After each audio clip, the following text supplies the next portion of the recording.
عزت کا نام ہے. ہمارے مذہب سے زیادہ عزت اور ادب کسی دھرم میں نہیں سکھایا گیا.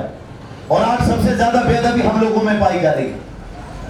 آج انگریز بھی اگر ہمارے اسلام کو دیکھتے ہیں تو اللہ اکبر، مذہب اسلام کے اندر ادب اور احترام کو دیکھ کر وہ بھی کہتے ہیں کہ مذہب اسلام سے زیادہ اچھا مذہب کوئی نہیں ہے.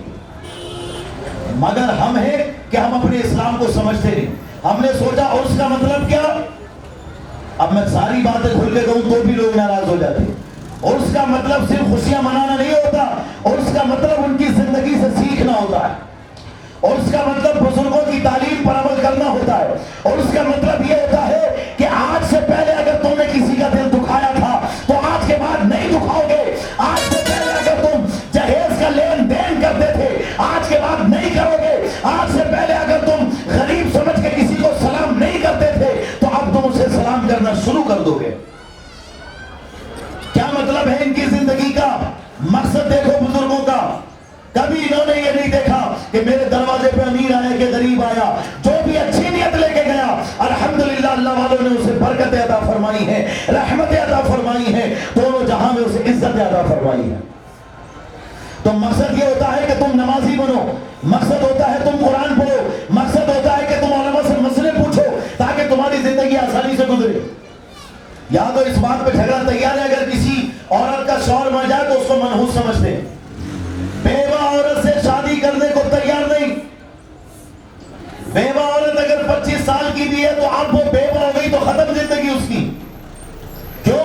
کیونکہ منحوس سمجھ رہے ہیں اسے. کیا اللہ والوں کا یہ پیغام ہے کہ تم اسے منحوس سمجھو؟ اللہ والوں کا تو یہ پیغام ہے کہ اس کا ساتھ دو، اس کی عزت کرو. اور کوئی خرابی نہیں ہے اگر کوئی نوجوان کنوارا بھی کسی بیوہ سے شادی کرنا چاہتا ہے تو یاد رکھو وہ کسی دنیا دار کی بات پہ عمل نہیں کرتا، مدینے کے تاجدار کی بات پہ عمل کرتا ہے.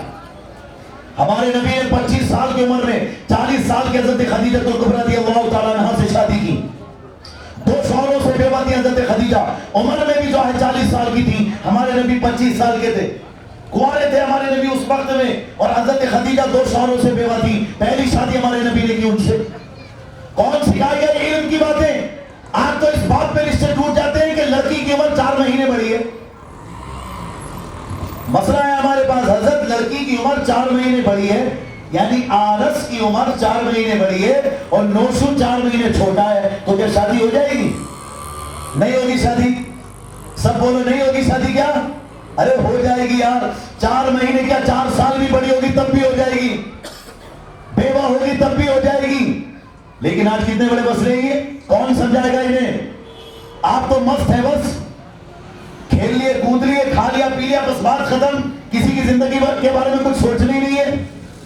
ارے یہ زندگی بڑے مسائل کے ساتھ گزارنے کی ضرورت ہے. مسلمان آج پریشان اس وجہ سے ہے کہ وہ شریعت پہ عمل نہیں کر رہا ہے. زبان سے کہہ رہا میں مسلمان ہوں لیکن عمل اس کا کہہ رہا ہے کہ وہ کچھ اور ہی ہے. نہ اس کا نماز پڑھنے میں دل لگ رہا، نہ غریب کی مدد کرنے میں اس کا دل لگ رہا ہے، نہ کسی کے ساتھ اس کی امداد کرنے میں اس کی توجہ ہو رہی ہے. ترکی میں سیریا میں 50,000 سے زیادہ لوگ انتقال کر گئے. ایک آنسو بھی نکلا کسی کا؟ جن کے نکلے ہوں اللہ انہیں آباد رکھے، جن کے نہ نکلے اللہ انہیں احساس کی توفیق عطا فرمائے. ہمارے یہاں شادیوں میں پھر بھی جو ہے ڈھول تاشے بج رہے ہیں، ناچ گانے ہو رہے ہیں، گروم پارٹی اور یہ پارٹی اور وہ پارٹی، اور برتھ ڈے پہ کیک کا پھینکنا، اور برتھ ڈے کے موقع پہ جو ہے جو سامان کی بے حرمتی کرنا، انڈے پھوڑنا. کون سکھا رہا ہے یہ بات تمہیں؟ ہے ہم مسلمان مگر مانیں گے نہیں حضرت کی، مانیں گے نہیں شریعت کی. ارے حضرت بھی اپنے باپ کی بات نہیں بولتے، حضرت بھی قرآن پاک کی رسول پاک کی بات بولتے ہیں. گھر سے تھوڑی لائے ہیں شریعت بنا کر. اور پھر فائدہ کیا ہے ہماری زندگی کا؟ مراد آباد سے دلی دور آنے کا فائدہ کیا ہے؟ اگر ہم تمہیں دین کی باتیں نہ سمجھا سکے تو، اگر ہم تمہیں ادب نہ سکھا سکے تو نہیں ہے کوئی فائدہ. زندگی کا مقصد یہ نہیں ہے کہ کھائے پیے اور مر جائیں. یہ تو بہت سی قومیں کر رہی ہیں. وارن بفے بھی کر رہا ہے، مارک زکربرگ بھی کر رہا ہے، ایلن مسک بھی کر رہا ہے، یہ اڈانی امبانی سب کر رہے ہیں، کھا رہے پی رہے مر رہے ہیں. لیکن مسلمان کی زندگی کا ایک مقصد ہے کہ امت عشق سے ہم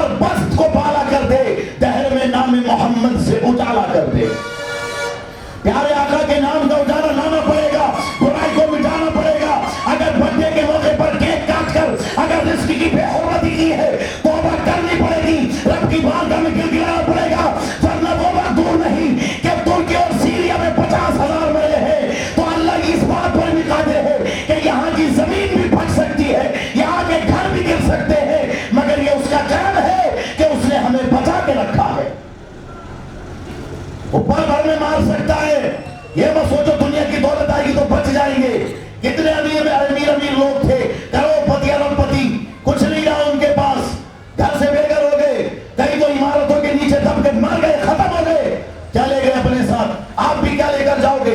میں بھی کیا لے کر جاؤں گا؟ اپنے ساتھ ایمان کی طاقت لے کر جاؤ گے، قرآن و حدیث کی محبت لے کر جاؤ گے، غریب کی خدمت کی ہے تو اس کی دعائیں لے کر جاؤ گے۔ اور میں نوجوانوں سے کہنا چاہوں گا، شادی بیاہ کرو تو مال کی طرف توجہ مت رکھو، اگر غریب کی بھی بچی ہے تو شادی کرو، اس لیے کہ تم دنیا داری مت دیکھو، دینداری دیکھ کر شادی کرو۔ نمازی عورت سے شادی کرو۔ ماں بہنوں سے بھی کہنا چاہوں گا، نماز پڑھو، قرآن کی تلاوت کرو، اپنے سوال کی امانت کا خیال رکھو، ماں باپ کی خدمت کرو، انشاءاللہ اللہ تمہاری مشکلوں کو آسان فرما دے گا۔ اور یہ جو ہم کر رہے ہیں نا، شادی کے موقع پر ایک دو دن پہلے آگے پیچھے ناچ گانے ہو رہے ہیں اور ناچ رہے سب، کون راضی ہوگا؟ درد نہیں ہوتا ہے یہاں لوگوں کو؟ بتاؤ ترکی میں، سیریا میں کون تھے؟ ہمارے بھائی تھے بھائی، وہ ہماری بہنیں تھی، بچے یتیم ہو گئے، کس تکلیف سے نکالے گئے، اور ہماری شادیوں میں پھر بھی مزے لیے جا رہے ہیں، سارے کام وہی ہو رہے ہیں، کوئی احساس ہی نہیں ہے دل پر۔ تو ایسا اپنا دل مت بناؤ، اللہ کے واسطے ایسا دل مت بناؤ، اپنے دل میں احساس پیدا کرو۔ درد دل کے واسطے پیدا کیا انسان کو، ورنہ طاعت کے لیے یہ کم نہ تھے کرو بیاں، اللہ کی عبادت کے لیے کم نہیں ہے۔ فرشتے، جن اور جو ہے اور چیزیں، ہر چیز اللہ کی عبادت کرتی ہے۔ ہمیں کیا مقصد دیا گیا؟ عبادت بھی کریں، ساتھ ساتھ درد دل بھی ہمارے اندر ہونا چاہیے، اور جو آپ کے نصیب کا اللہ آپ کو عطا فرماتا ہے۔ لہٰذا میری گزارش ہے، علماء کرام اگر کوئی بات آپ کو بتائیں اس پر عمل کیجئے، گھر میں اسلامی ماحول قائم کیجئے، برائیوں سے بچیے، غیروں کی صحبتوں میں جانے سے بچیے، جو غیر لوگ ہیں ان کے پاس زیادہ اٹھنا بیٹھنا کم کر دیجئے، اور ساتھ ساتھ اپنی عبادت پر غور کیجئے، اپنے مسائل سیکھیے۔ ماں بہنوں سے گزارش ہے گھر میں جا کے اللہ کی عبادت کریں، رات میں قرآن شریف پڑھیں، شعبان کا مبارک مہینہ ہے، آپ کی دعائیں اللہ قبول کرے گا۔ تو آپ جو رمضان کے روزے بھی آئندہ جو انشاءاللہ ضرور رکھیں آپ رمضان کے مہینے میں، اور جتنا صدقات و خیرات کر سکے کریں، جو صاحب نصاب ہیں سونے چاندی کی زکات نکالیں، جو پیسہ اس کی زکات نکالیں، اور رمضان سے پہلے زکات ادا کر دیں۔ کچھ لوگوں کے ذہن میں یہ بھی آتا ہے کہ رمضان کے مہینے میں زکات ادا ہونا، ایسا نہیں ہے، اس سے پہلے بھی زکات آپ ادا کر سکتے ہیں، اگر کوئی ضرورت مند آپ کے سامنے آ جائے، تاکہ اس کے رمضان اچھے طریقے سے گزرے۔ کسی غریب کے گھر میں راشن بھروا دیجئے، کسی غریب کو ضرورت ہے کپڑوں کی، کپڑے دلوا دیجئے، تو انشاءاللہ ایسے بھی آپ مدد کر سکتے ہیں۔ تو یہ اللہ والوں کا پیغام ہے۔ میری دعا ہے اللہ ہم سب کو عمل کرنے کی توفیق عطا فرمائے، اور حضرت سیدنا رحیم شاہ ولی رحمۃ اللہ علیہ کے فیوز و برکات سے اللہ مالا مال فرمائے۔ وآخر دعوانا الحمدللہ رب العالمین۔ السلام علیکم ورحمۃ اللہ وبرکاتہ۔